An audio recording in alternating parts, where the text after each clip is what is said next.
Sir, आपको पता होगा कि ये एरिया इंदौर का सबसे पॉपुलर एरिया है और यहाँ सबसे महंगा घर 3 करोड़ का है, जिसमें आपको 50% पहले ही जमा करना होगा। सेल्स वुमन की ये बात सुनते ही शिवाई ने कहा, तो क्या, जो भी है मैं खरीदूंगा, मुझे घर दिखाओ। मुंह बनाते हुए सेल्स वुमन ने शिवाई को देखा और बोला, सर, आप पक्का घर लेना चाहते हैं ना? क्योंकि हम बहुत कम लोगों को यहां एंटरटेन करते हैं। लेकिन शिवाई ने बिना डरे कहा, आपको लगता है हम यहां टाइम पास करने आए हैं? आप हमें दिखा दो, हम अभी ले लेंगे। अब सेल्स वुमन को गुस्सा आ रहा था। उसने इतना जिद्दी इंसान आज तक नहीं देखा था।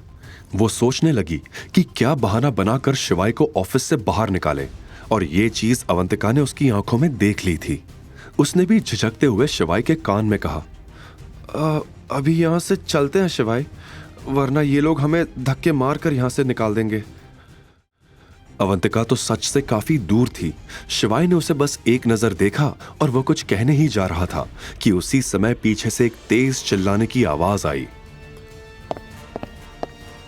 मैंने बाहर लोगों को बात करते हुए सुना है कि यहाँ कोई पागल घर खरीदने आया है। शिवाई ने पीछे मुड़कर देखा तो सामने रेखा नंदिनी के साथ खड़ी थी। नंदिनी और रेखा पास की ही एक शॉप में नंदिनी की बर्थडे ड्रेस खरीदने आई थी। लेकिन मुझे बिल्कुल भी उम्मीद नहीं थी कि मेरी बेटी को तलाक देने के बाद मेरा निकम्मा दामाद अचानक इतना अमीर बन जाएगा कि करोड़ों की प्रॉपर्टी खरीद सकेगा। आसपास के लोग भी अब शिवाई को नीची नजरों से देखने लगे थे, लेकिन यह बात अवंतिका से बर्दाश्त नहीं हुई। हालांकि वह शिवाई से कल ही मिली थी, पर इतनी सी मुलाकात में ही उसे यह मालूम हो गया था कि शिवाई एक नेकदिल इंसान है। इसी वजह से उसने दांत पीसते हुए रेखा को जवाब दिया, तमीज से बात करो, अब यह तुम्हारी बेटी का पति नहीं है। अवंतिका को अपने बचाव में बोलते देख शिवाई का दिल भर आया, और शायद ये पिछले 3 साल में पहली बार हुआ था कि कोई उसके लिए भी सोचने लगा था।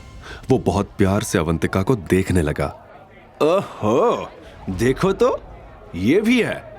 अगर तुम बोलती नहीं तो मुझे पता ही नहीं चलता कि तुम भी यहां हो।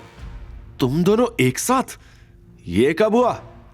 लो देख लो सब इस बेशरम को, मेरी बेटी के तलाकशुदा पति के साथ अब ये गुलछर्रे उड़ा रही है। बगल में खड़ी नंदिनी भी चिल्ला पड़ी, माँ बेटी एक जैसी ही निकली। इसकी माँ ने मेरे पापा को फंसाया था और इसने मेरे पति को फंसा लिया। अपनी माँ के बारे में सुनते ही अवंतिका का चेहरा उतर गया। उसकी आंखों में आंसू आ गए। शिवाई ने अवंतिका के आंसू देखकर तुरंत कहा, नंदिनी, पहले तो मैं तुम्हारा हस्बैंड नहीं, एक्स हस्बैंड हूं, और अवंतिका तुम्हारी जैसी नहीं है जो लड़कों के पीछे पैसों के लिए भागे।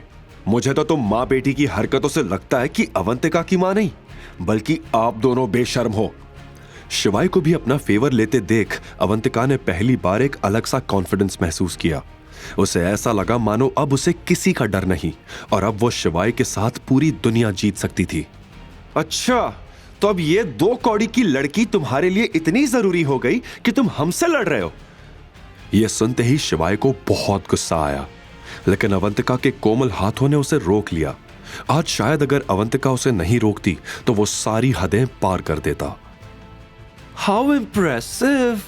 अच्छा हुआ मैंने तुम्हें डिवोर्स दे दिया। तुम्हारे जाते ही इंडस ग्रुप के जनरल मैनेजर ने इंदौर का सबसे महंगा होटल मेरे बर्थडे के लिए बुक किया है। अब समझे तुम कितने मनहूस थे मेरे लिए। ये कहते हुए नंदिनी और रेखा जोर जोर से हंसने लगी। अगल बगल खड़े लोग नंदिनी को घूरने लगे। ये खबर फ्रंट पेज पर थी, इसलिए सब जानते थे कि इंडस ग्रुप ने पूरा प्लाजा होटल मिस बजाज की बर्थडे पार्टी के लिए बुक किया है।